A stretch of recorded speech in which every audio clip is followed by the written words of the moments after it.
way. So a big welcome to everybody who's here. I'm Jenny Stanley, founder and managing director of Appetite Creative.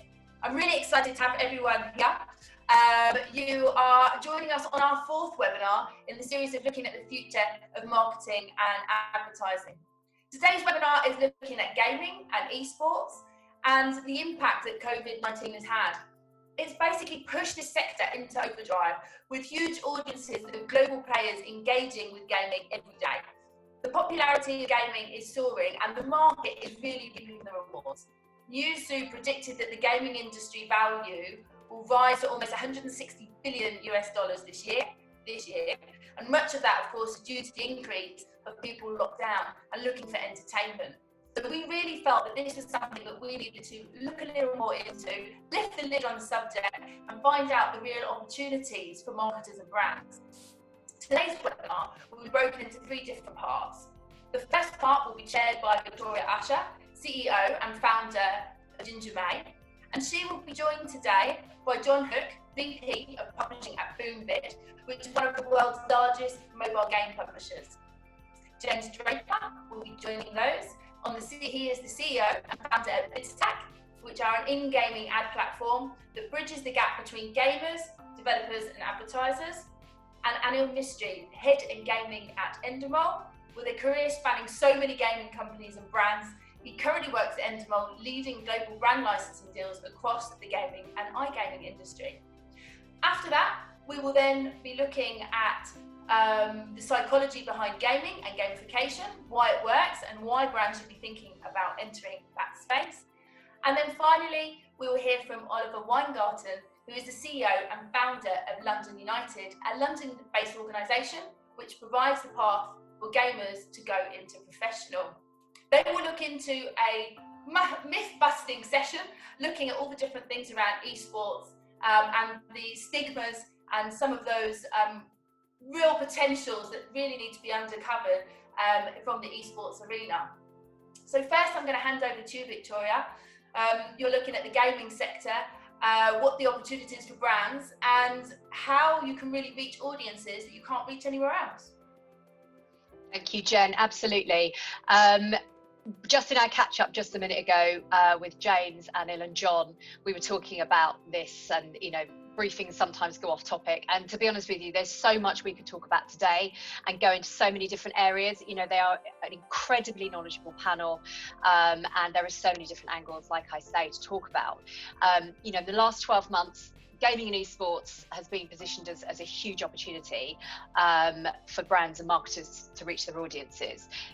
For normal people like me on the street who have seen this just suddenly pop up, these guys obviously have been embedded in this for many, many years and know it at a very deep level.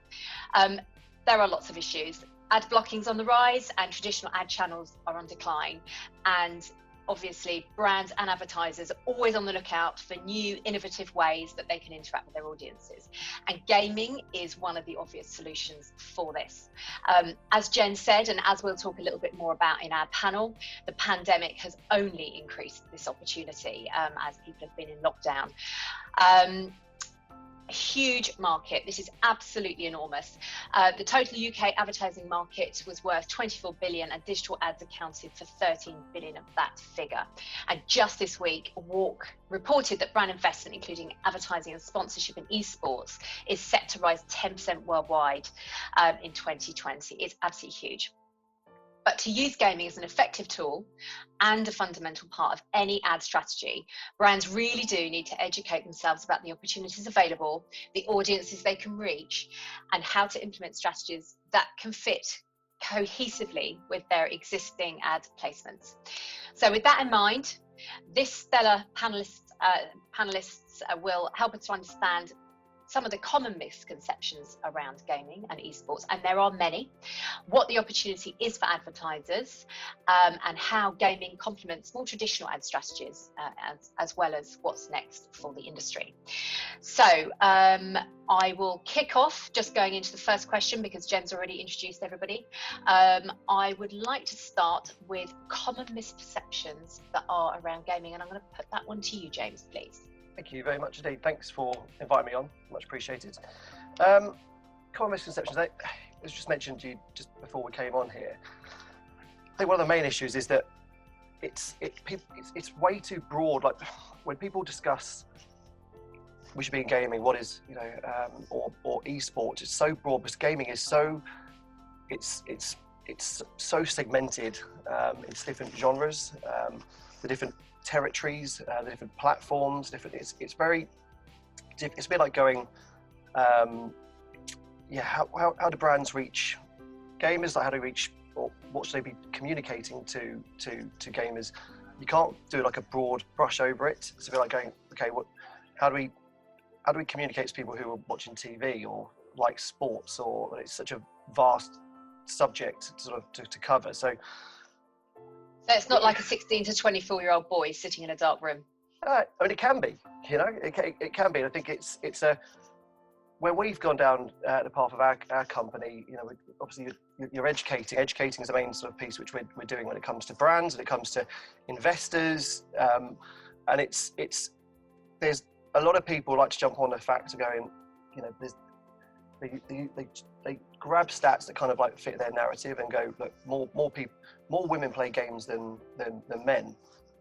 Now, maybe overall, but that's encompassing things like Candy Crush and, you know, real sort of casual grab and go games. But if you look at sort of the historical market in terms of simulation-based titles, RPGs, first-person shooters, then you go to it is more skewed towards the male audience. It depends again by territory. The type of games played in Asia are very different from the games which are played in mainland Europe, and there's certain pockets of Europe which are really sort of emerging in terms of, you know, Poland's really got a real sort of stronghold, and we see the number of titles coming out there being very interesting. North America, South America, it's all very different. So I think it's one of the issues is that agencies, you know, when we first pivoted into gaming from where we were initially, when we were digital out of home, we moved into gaming in 2017. There was one of the sort of the fundamental pieces when we were looking at moving into this space was that the big ad agency holding groups didn't have specific people looking after brand activations for to try and reach gamers, which is, you know, that's it. And now there's all pockets, there's departments set up, and each of them are kind of leaning into the space, but it's a very complicated space to try and sort of immediately get up to speed on. The nuances, the way in which gamers are, you know, I'm sure Neil and John will talk about it as well. They're extremely loyal, and they'll be extremely brand loyal towards their particular platform, their particular title. They feel real buy-in. It's a bit like someone who follows a movie franchise or follows a football team or whatever it might be. There's a real sort of attachment. So it's a challenge. It's almost like, I think that's it. It's like the people who end up in gaming and the people who end up in ad agencies are pretty much separated from the playground outwards. So it's and both worlds have done extremely well without each other. And particularly as the gaming market's gone further towards free to play, it's iterative income is now something which they're used to. So rather than being like one bit of cash up top and then they've got to try and they don't get any more income until the next game ships from that particular user. That's obviously evolved and changed. So therefore, for the power in which brand advertising would have had in terms of iterative income has kind of sort of gone away a little bit in terms of using it as a carrot. The most important piece for brands is to realize that you're placing, if you think of it like a film, you think about the case about you're trying to place your brand into a film, and the respect you would have to go in terms of going through like a Spielberg and going, I want to put my brand in there in a seamless environment. It's the same type of thing, but the audience are really passionate about it and very vocal. You know, they'll jump on things like Reddit and flame certain games and certain studios if they do things which they don't agree with. So it's a difficult landscape to navigate, but that's, you know, I think there's been a breakthrough. I think, you know, we'll come on to it later on, but the COVID sort of situation has forced agencies to innovate, and it's that's been beneficial for everyone involved. Mm-hmm. Thank you. Anil, can I put the question to you now? What are you what's your understanding of the misconceptions around this? Yeah, I mean, if I look at it from the kind of brand's perspective, I've worked with a lot of IPs in the past, and I've worked with a lot of kind of advertising partners in the past. So with brands of both sorts, I think I think one of the key things is, going back to the very first thing that James was saying, is that it's not just boys in their bedrooms playing games. Brands have a certain affinity with different audiences, and I think advertisers can't really ignore that. I mean, so if I think about the various TV show brands I've worked with, they have their core fan bases, and if you create a game around that brand, you are immediately going to attract that audience first off the bat. It doesn't matter how old they are, providing it's on a platform that they're used to playing on. So, you know, if it's a kind of 50s plus, that most of them will have kind of 50s, 60s plus. They'll have mobile phones, they'll play mobile games. You know, that's usually quite a lucrative market. So advertisers have to think about, you know, that if an IP and a brand is in the game, they need to tune into that audience and what the demographic of that audience. Yeah, totally. So I think that is a misconception. It's one that can lead to a lot of missed revenues along the way.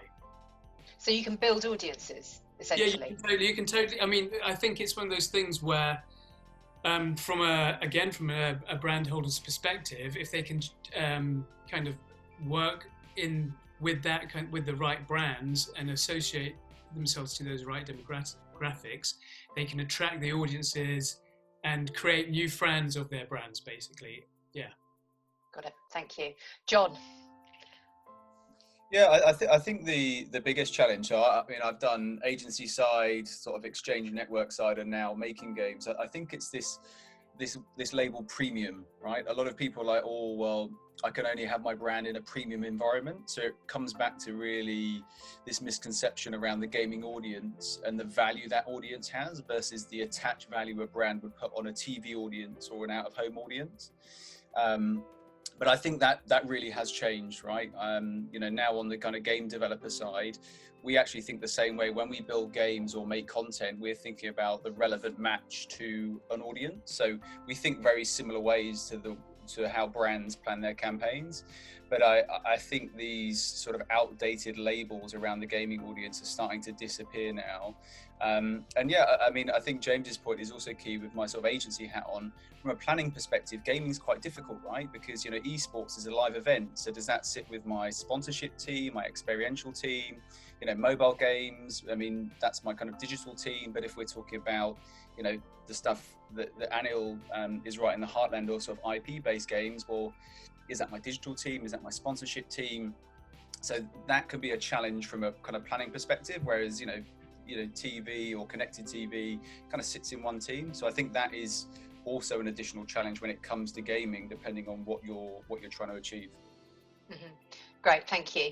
Okay, let's move on to COVID, because, you know, there's been many losers, but there have been winners, and certainly gaming and esports is one. Anil, can I just pass that question over to you? So impact on the industry of the last few months with COVID, please. So yeah, as you mentioned, there's been so much gameplay, so many people are playing games. We've seen revenues grow exponentially, certainly for this kind of time of year, which has been really, really exciting. Talking to a few of the game developers that we work with and some of the publishers, it's been an interesting journey, because you would kind of assume that it's booming and it's working for everyone and there's so much more to do. And I was talking to a few partners in the console space where they've got games live, it's brilliant because they're available to purchase, everything's good. People have got a lot more time on their hands. But where a few of them have had challenges is actually when they've got games in development. So it's reorganizing their teams, getting QA staff, trying to work with the platforms to make sure that they've got the right staff in place to sign off their game. So they've a number of companies I've worked with have had difficulties for the games in development. Launch dates have slipped. So there's that kind of industry impact which COVID has had. So if you're there already, it's great, but if you're about to launch, there's a lot more challenges. Got it, thank you. John, what have you seen at Boombit? Yeah, I think it varies on the game genre. So for our sort of free-to-play games, it's been great. We've seen no no difference at all between sort of player behavior during the week and the weekends. It's all blended into one. So usually you see this nice pattern of sort of snackable times during the day and big peaks at weekend, but actually kind of COVID has looked a lot like Christmas to us, not just in terms of revenue, but actually also in terms of player behavior as well. But actually in our sort of more RPG mid-core titles, you know, we've already heard this word loyal. We've not seen a huge difference, right? Because people generally really engage in those titles. So we've not seen a huge difference. Of course, revenue has gone up a little bit because, you know, there is a little bit more time available to play on these games. But our kind of free-to-play games have seen a huge increase in sort of playtime, install time.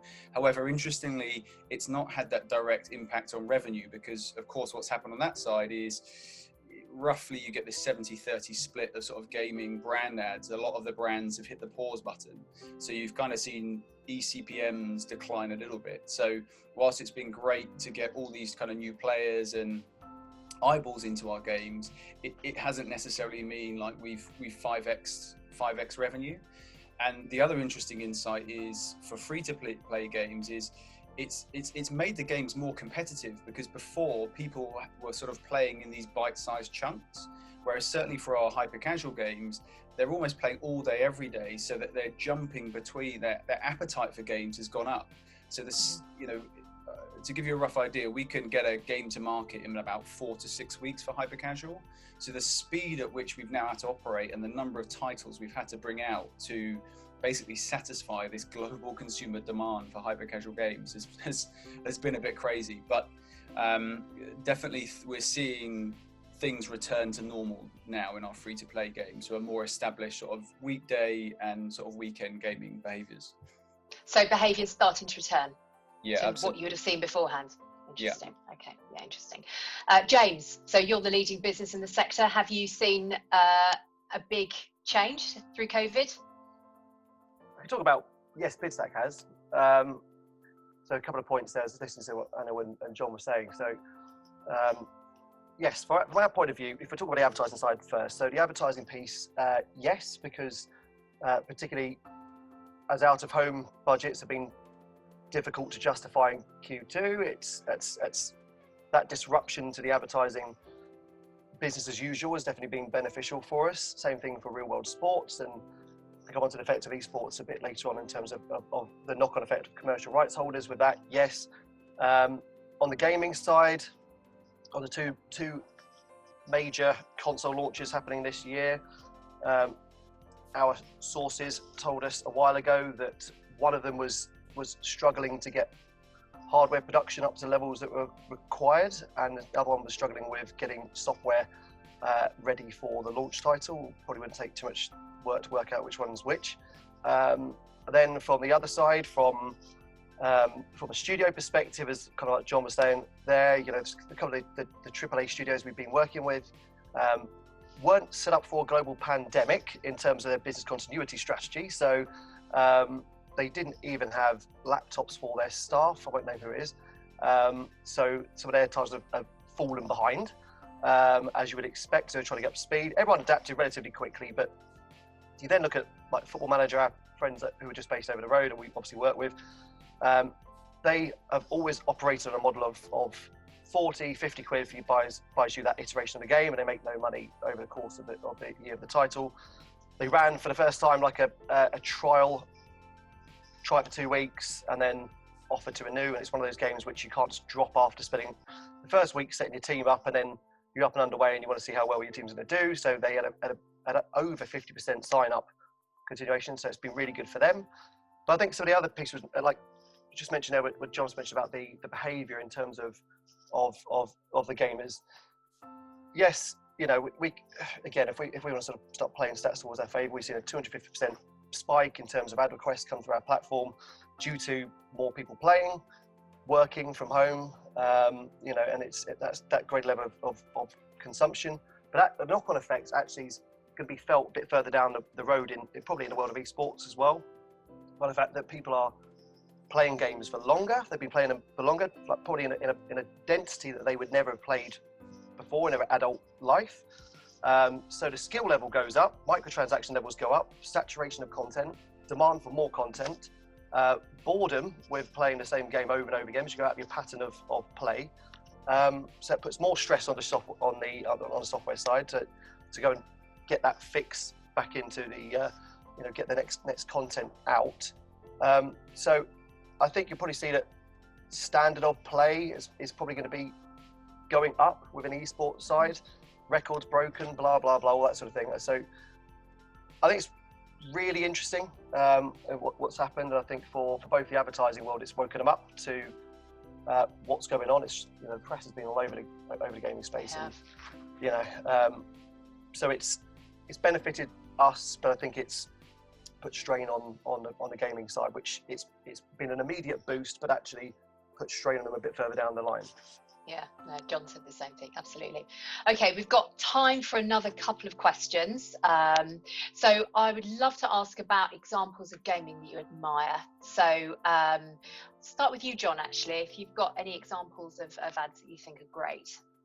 Of ads that I think are great. I mean, for me, working in gaming, I have to switch off like my agency hat of getting emotional about ads that I like, because we just live and die by data, right? So or even brands that you think have done well in this. So where they've been clever about it.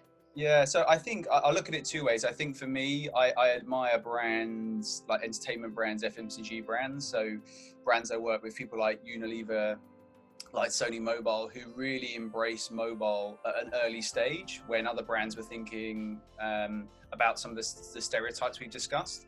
And when I look at how well they deliver mobile ads now, so it's not just, basically I'm taking my TV ad and I'm putting it in a playable ad, right? And it's the same thing. They're thinking about, location, they're thinking about time of day their ad's showing, and all of that is informing their creative, which is really great to see. I also really admire brands, I'll let Anil talk about it, but I think brands that understand that rather than just being, a background part of a game, that they are the game, right? And have got, teams and expertise at Anil that are actually taking their brands into the IP space, and actually really establishing much deeper relationships with consumers rather than just, like a rewarded video, not downplaying the importance of ads in games at all.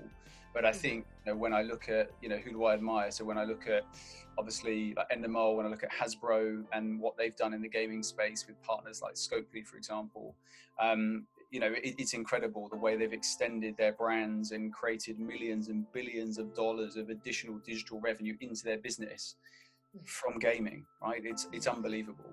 And I think you're seeing more and more of that as obviously COVID is impacting retail and traditional distribution channels, that, brands are now looking to gaming to replace that. So, I admire the kind of business innovation of these brands now that are taking gaming to that next level. Thank you. That's great. James, I'm going to go to you next, please.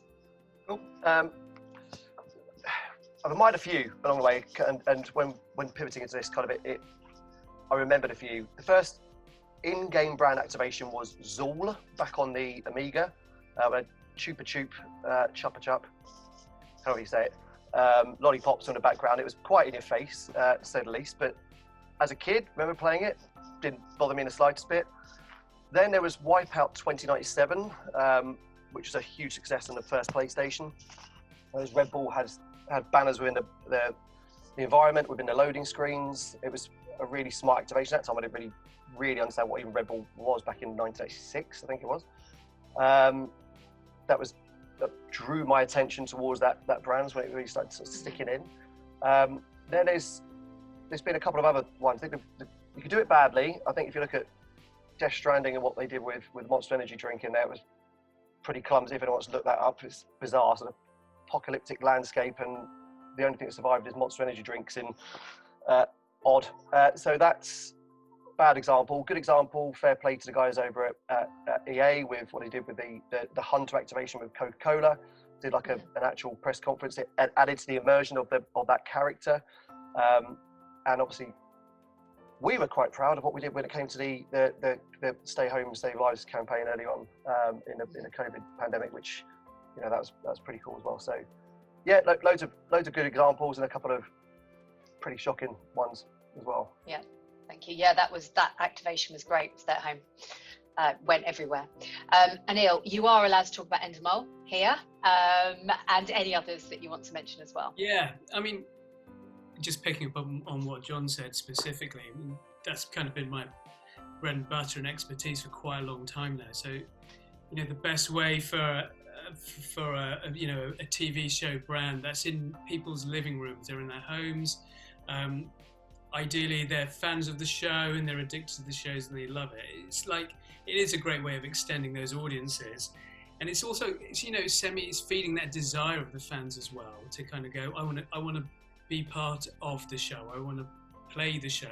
I want to learn more about it. So, you know, you could be extending narratives around, say, with Peaky Blinders, we've got a game coming out shortly with Curve, where it's set between seasons 4 and 5, so you can get a bit more of in-depth kind of feeling about what's going on, new storylines, gives you a bit of a new perspective. And I think brands in this space, you know, I've been working hard to exploit them, not only for commercial reasons and for creative reasons, but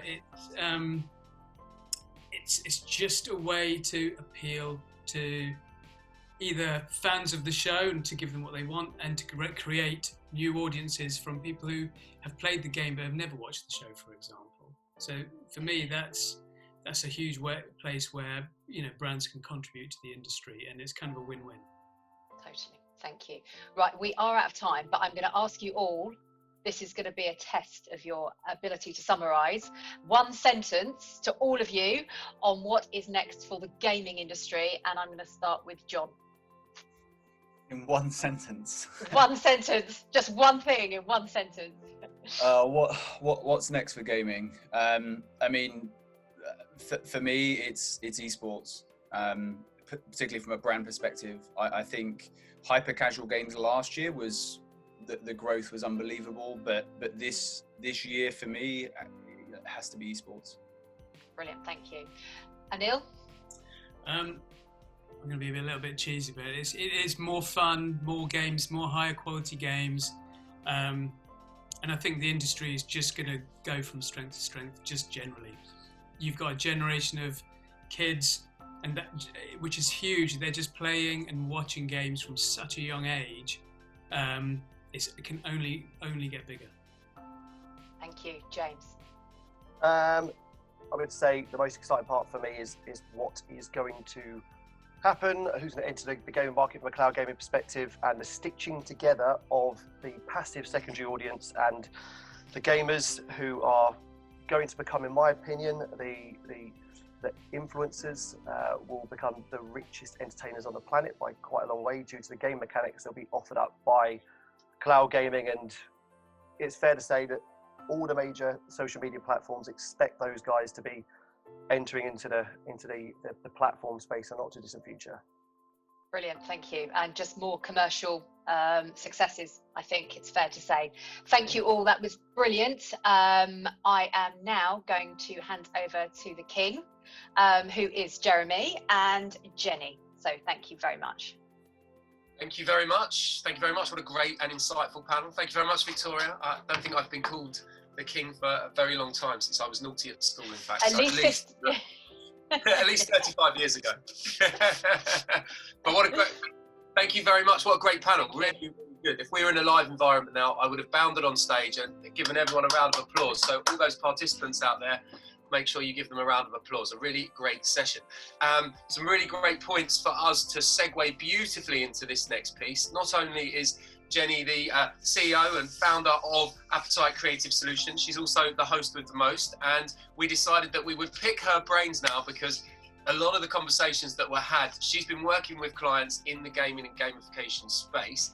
And what would be really nice, Jenny, is to kind of, I suppose, start our conversation by just expanding on some of the points that were mentioned. So it'd be really wonderful from your point of view and from with your work with brands in the gamification and gaming space. What is that real opportunity around both of gaming and gamification? What are you seeing as the real kind of key drivers in there? Yeah, sure. I think the ability to be able to get first party data is a big one that's become a lot more important. So since there's been changes to the GDPR, obviously that's had an effect on lists and names and ways to be able to bolster CRMs and understand your users, but also there's been a lot of different changes in terms of cookies. And so with the reduction of cookies, GDPR restrictions, being able to actually understand that customer base and have your own first-party data is actually becoming a lot more difficult to be able to come by.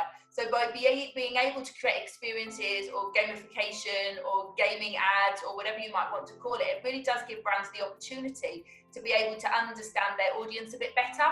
So there's the obvious, which is to increase sales, the obvious, which is obviously around increasing awareness, engagement, and brand loyalty. But I think the new one, which has become much more increasingly important, is really being able to have your own first party data and understand better your audience as well.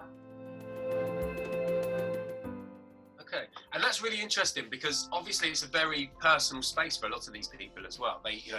I've got neighbours here who have teenage children, and they've been in their bedrooms during most of lockdown playing various games. But if you speak to them, it's really interesting that some of the activations within these games while they're playing, they don't seem that fussed, but I suppose it's quite hard because it is such a personal space. How do brands collate that first party data and do it successfully with a great campaign within a game without pissing people off, basically? Yeah, I think there's a lot of different things that you've got to make sure are aligned. I mean, obviously one of the things that's important is obviously to make sure that the objectives of the campaign is aligned with what you're creating, and therefore you're going to be able to reach that objective. But the other thing is really about keeping it simple and keeping it relevant, and both of those two things are really important. Keeping it relevant to trends, relevant to what's going on, but also relevant to the game. So for example, you can't just pick anything and stick your badge on it and hope that that's going to be okay, because it's false and it thinks of advertising, which is what we're not trying to do, is actually engage users in a way that they feel happy to participate, and therefore it's a win-win.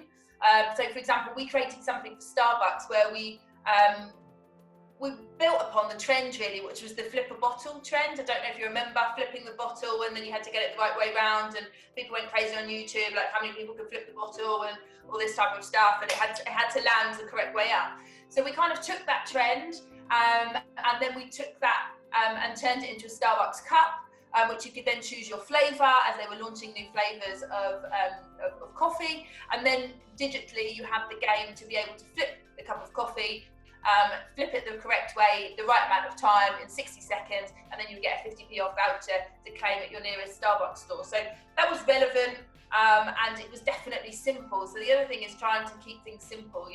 The big games, Angry Birds, for example, you don't need a degree to be able to understand how to play that, or Candy Crush, for example. So keep it simple, keep it relevant, and that's kind of the way to make sure that you're not going to frustrate people or look fools or anything like that. Okay. It's very interesting, and I love the bit about not looking fools, which is perfect. On that note, are there certain sectors of brands that gamification is more suited to, or do you think it's universal? And actually, you'd be surprised if you thought, for example, you could see FMCG does a brilliant job in that space, or is starting to do a great job in that space, sports companies potentially, and you can see it with travel. But are there other sectors that actually gamification would be great, but you don't seem or hear that they're doing that right now? Yeah, I think as well, gamification can be used for lots of different things. So of course, increasing sales and increasing awareness is a big one. But also there's gamification in recruitment, for example. So for, IT engineers or construction companies, where they might be looking to get more females or a more diverse audience, actually using gamification gives people a different way to be able to enter and be able to learn about the brand without perhaps going the traditional way, because going the traditional way as always, do the same thing as always, you're always going to get the same results. So if you want to widen your base of interviewees or applicants, I should say, then you need to kind of change the way that you're doing things. So gamification can be really good for that. We just did something for Pepsi right now, which was really looking at being able to get in touch with graduates. So, you know, how do you actually reach the younger audience, for example? So gamification doesn't always just have to be around selling and pushing more of your product, but actually there's different ways that can be used as well. Yeah, so almost becoming friends with your consumers, absolutely. So driving up that kind of immersiveness within the brand and the consumer. Taking that point on board, have you, because obviously you're on that creative edge as well, have you seen from brands and the stuff you've worked with, you mentioned PepsiCo and Starbucks, have you seen some really exciting creative going down in the gaming and gamification world, and you thought actually that is spot on, that is what people should be doing?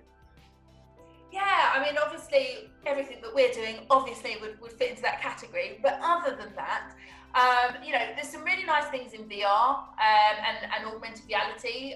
McDonald's did a great piece with chips, which could limbo on your desk, which I thought was really fun.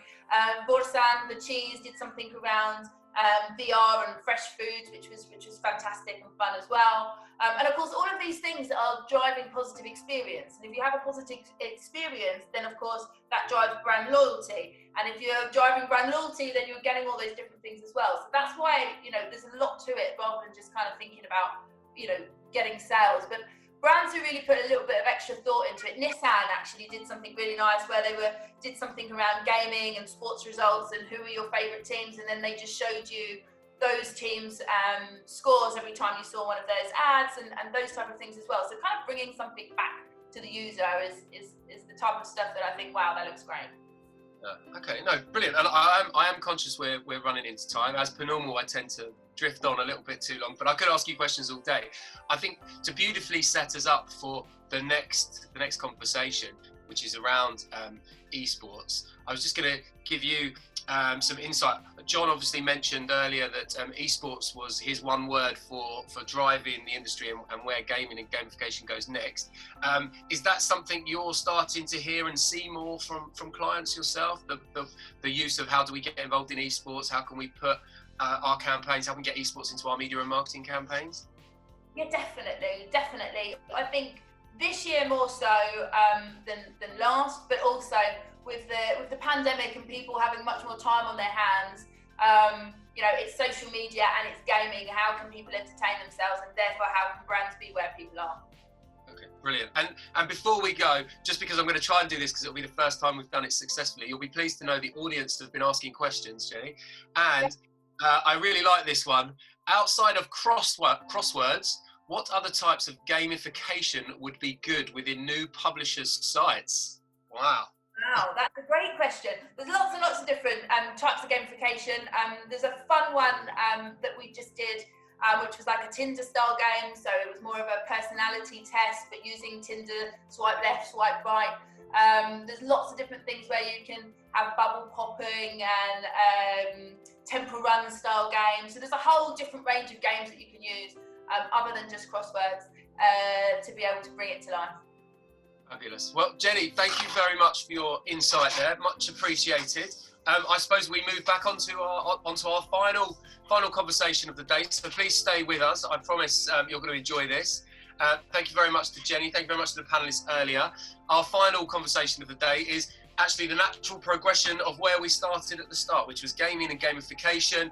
We touched a little bit on esports as we've gone through these various conversations. So to kind of give us some real insight into what is happening in the esports world, what brands are starting to do, what the biggest challenges are, and crucially, I think, what the difference is between gaming and esports, which I know many of you still struggle with and actually need to know the difference, is Ollie Weingarten, who is the founder of London United.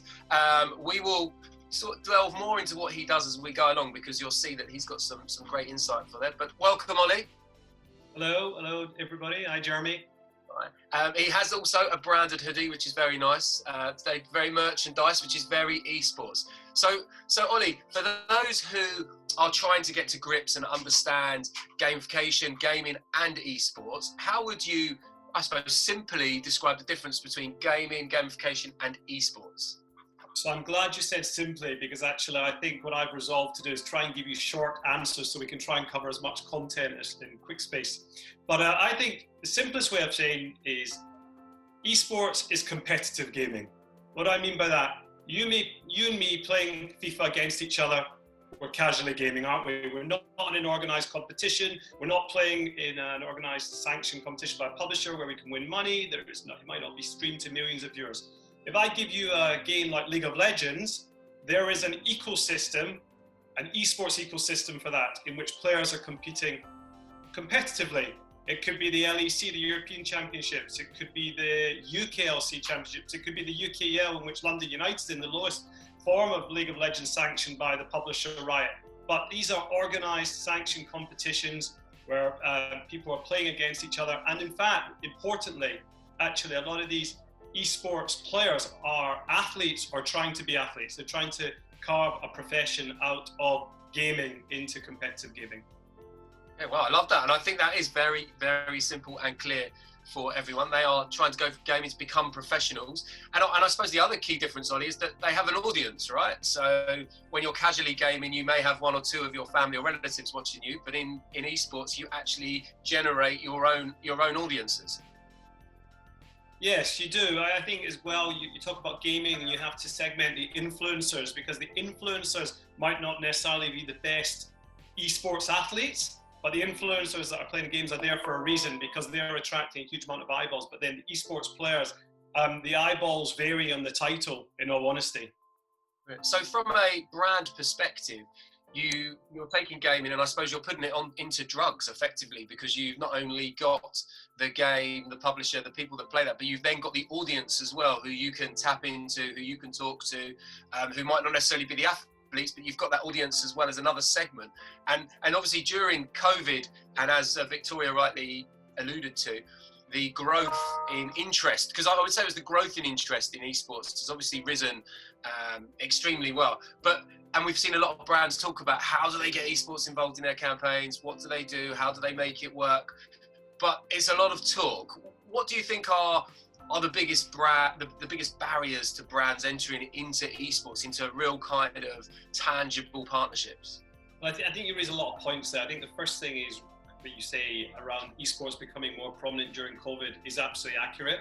I think the second point is that esports has been this buzzword where rights owners and brands have felt that they've had to do esports. So I think James mentioned Formula One earlier, the industry I know very well from working in it. They watched what Formula E did as an early leader in esports, and they've then got into it. The Premier League has done, MLS, NBA, everyone has done an esports activation during COVID, because gaming has become so prominent that they've realized there's a niche to fill. Brands, you want to target that audience. You know the demographic, it's Gen Z, it's 16 to 25-year-olds and up, but young people are really hard to reach using traditional marketing mechanisms, and you'll know that as best as anyone. So it's a case of how can these brands engage in an authentic way? And we've just heard earlier on about you can't just go with a traditional marketing mechanism, because that will not wash with the audience. And whether we're talking about the gaming audience, the esports audience, it doesn't really matter at this point, because they're digitally savvy. They know how they want their content. They're probably blocking ads, and the brands have had to think about how to not just be authentic, but also innovative, and also compromise a little bit on what they might normally have done in the sports sector, as an example, where they might have been activating. And with the sports sector, the audience is very used to linear broadcasts, has been for years, potentially is a bit of an older demographic, and they've now had to come and try and engage with a younger demographic, and for all those reasons I've just mentioned earlier about being digitally savvy, the way they like their content in bite-sized form, but having to grapple with how to get into it, because they know that is where the future audience is. You've seen brands like Kia come in to League of Legends, because that is the future Kia owner potentially. Yes, yeah, absolutely. And you do see some fantastic examples. The DHL drone and the go-kart they used at the Dota 2 championships last year was quite special as well, as it delivered. I think as well on that point, at the ESL 1, I think at one point the fans were shouting DHL, DHL and holding up banners. I mean, that is a dream for whoever came up with that activation at DHL. They should be the CEO by now. Yeah, I mean, I'm sure they probably are in esports, which kind of ties nicely into the next question. So we talk about that there's genuinely some fantastic opportunities for brands, and I think reading between the lines with what you're saying, I think it's about brands being brave and thinking beyond traditional styles of marketing and media and beyond traditional styles of digital media and marketing, and actually having a new mindset of how they approach esports, which I think is really interesting. And I suppose on the back of that, the question is, what do you think the esports industry as a sector needs to do to make itself more appealing to brand activations? Well, I mean, I would argue that it is appealing already. I think what brands are trying to reconcile is which entry point should they go in at. So you could come in with me as a grassroots. I'm an esports org that wants to use esports for social purpose and social issues, but I don't have the huge traction and following that Fnatic has. But that's a completely different price point. That's a global entity. So I think brands have really got to reconcile amongst themselves. Firstly, what is my target market? What is my demographic? What is the title? I mean, there's a huge difference between doing FIFA and doing Counter-Strike. As you know, the age demographic with Counter-Strike is older, for example. FIFA isn't even really seen as a true esport. It has this ecosystem, but it's not seen as a true esport. When you look at the viewing figures compared to Dota, Fortnite, and all those big names that you've heard of. So I think the brands have got to work out what they want to do, because actually I think the esports industry can be quite flexible and adapt. Certainly, I know that that's my experience. I've worked with brands at the Premier League and Formula One. I've come into esports. I'm almost like, let's start with a clean piece of paper. What is it you want to achieve? We can give you this inventory, but if it's just about slapping a badge on a top, that's not going to wash for anyone. And as much as I like your money, it's not going to do anyone any favors. So again, you've got to try and think about what it is you want to achieve. Who is the target audience, and are you willing to maybe compromise a little bit on, finance, budget, territory, the whole lot of factors to consider. But I think esports, just to finish off, I think that the esports industry is agile enough to adapt, and you've seen a plethora of brands from cross sectors come in, which is great endorsement. Yes, no, absolutely, and I think probably one of the key points there is education, right? Is saying to brands in particular, be brave. Think about doing things differently. Think about the audience you're attracting, and I think the wonderful thing is, which is part of a myth, and we touched on it in gaming, but also equally with esports, this myth of people being sat in a dark room, not doing anything, and actually the people and the industry itself, there is educational value, right? Ollie, I've seen that you're doing some great stuff in that space when it comes to trying to educate these people, not just on how to play games, but their future, how they conduct themselves. There's a new campaign, and if brands are looking to get involved in social impact, there's elements within esports which will allow them to do that. There's elements that will allow them to showcase themselves around causes. I know that you're recently looking at how London United works with Black Lives Matter and stopping racism around the world. I mean, there's that element, I think, that people don't necessarily understand. Yeah, I mean, you've raised a lot again. I think the first thing is that, and we were talking to James about this before we came on live, is that the stigma of gaming isn't there anymore. You can get a career out of it, and esports athletes now are not those sitting on their bums for 23 hours a day eating buckets of fried food. They are going through, the F1 esports driver Brendan Lee went through Lewis Hamilton's training regime, shed a whole lot of weight because actually his reactions are now quicker. He's a far better athlete. He's been trained on diet and nutrition, and actually that's the approach I brought into esports as well. Yes, we want to discover some talent and give them that path to pro. But actually what I'm really trying to do is unite gaming with social responsibilities. It's not just about health and education. Yes, we've got a nutrition partnership for our League of Legends team. They're a bunch of students competing in the UKEL. We're actually hoping to get into the UKLC. We're in playoffs this weekend. And that's been great for them because they've been given a bit of dietary advice. They've been given workouts to do. And actually for the brand, it's managed to unite them or bring them closer to an audience that they've found quite hard to reach. It's not the men's health audience or the online audience that's been looking at Joe Wicks. It's a very different audience for them, which they managed to reach. I think social issues and brands trying to go in tandem in esports hasn't made a huge amount of headway. Yes, there were a lot of charity streams for COVID, and yes, some people have spoken out on the toxicity and racism, but we're trying to say, let's try and unite gaming with social responsibility. So we're doing a United Against Racism event at the end of August with influencers, entertainers from other sectors in Dulwich, 3 titles to engage brands in social issues, the gaming community as well, to highlight a very topical issue, and working with a charity to do a 5-hour live broadcast across 3 titles. So that's one of the ways that we're trying to address social issues. But I think the more that I speak to people in this sector, the more they're willing to embrace these issues, whether it's anti-racism, diversity, even safeguarding is a huge issue for me, because when I've done previous events, I've ended up having to contract, for example, with a 16-year-old with a minor. So I'm having to go through his parents, and I obviously was legally trained many years ago. So safeguarding provisions in a contract are very important, but I don't think that is the norm across the industry. So we had a discussion with a major charity last week about, should we come up with a charter that we get the esports sector to adopt? Because there is no, again, I'm straying into another territory. From a governance perspective, esports has been seen a little bit of a wild west, because there's no overarching FIFA as there is in football. It's very disparate. So you have the Esports Integrity Coalition, but not everybody's a member of it. So it's incumbent amongst some of the stakeholders to be a bit more proactive. So, long story short, that's what we're trying to do.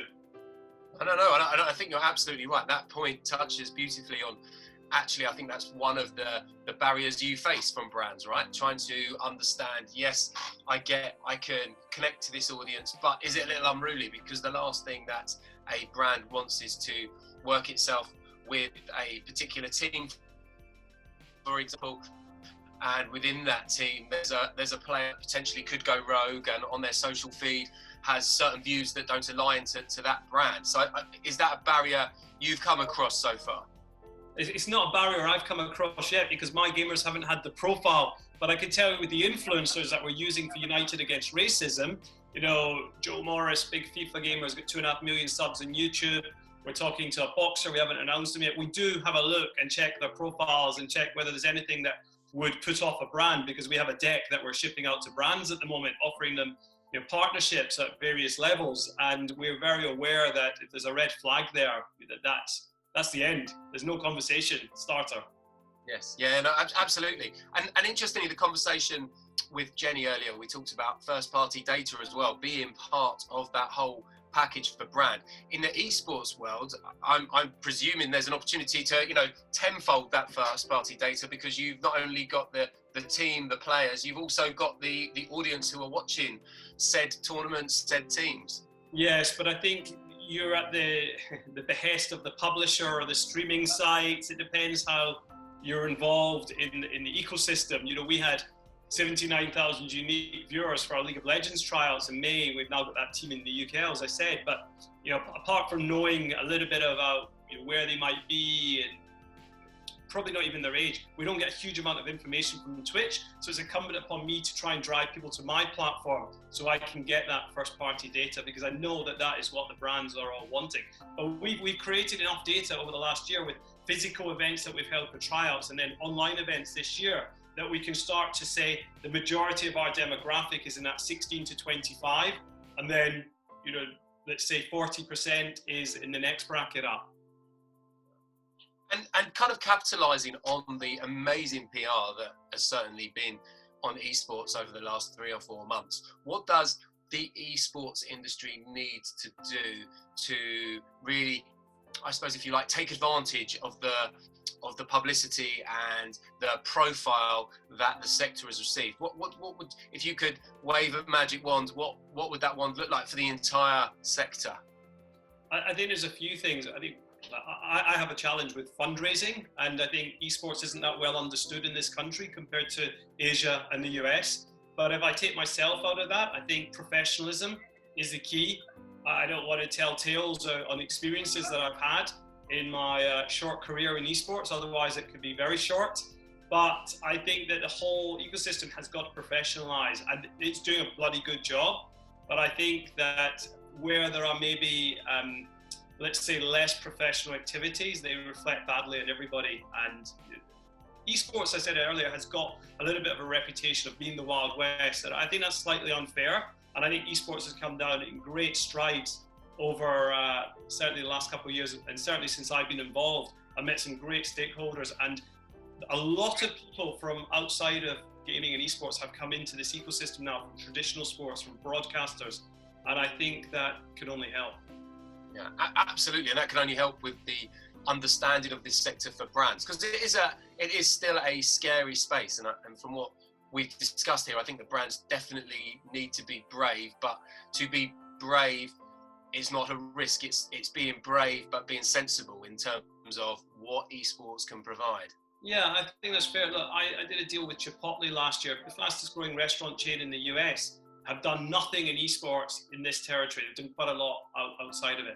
And I said, look, come and dip your toes in, see what works. You start by, providing food if you can at events, 2-for-1s on our website for registrants, then start doing a bit of digital content and see how it grows and see what works. And that's an approach that it's certainly I can adopt because I'm far more flexible. But then at the top end, when you want the instant eyeballs, the instant traction, it can be a little bit more of a challenge. Brilliant. And finally, what do you think for the next 12 months of esports? Where do you think it's going?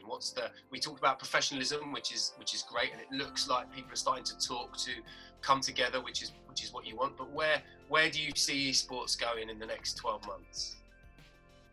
There's a great slide I put in my deck that was the esports market is going to be worth $970 billion. This is from Newzoo, by the way, in 2020. And I don't know what it's going to be in 12 months, but in 3 years, it's going to be worth $1.59 billion apparently. So pro rata that, and it's going to be bloody big. Okay. Well, thank you very much, Ollie. And I think, Jenny, I might have actually finished on time, which is good.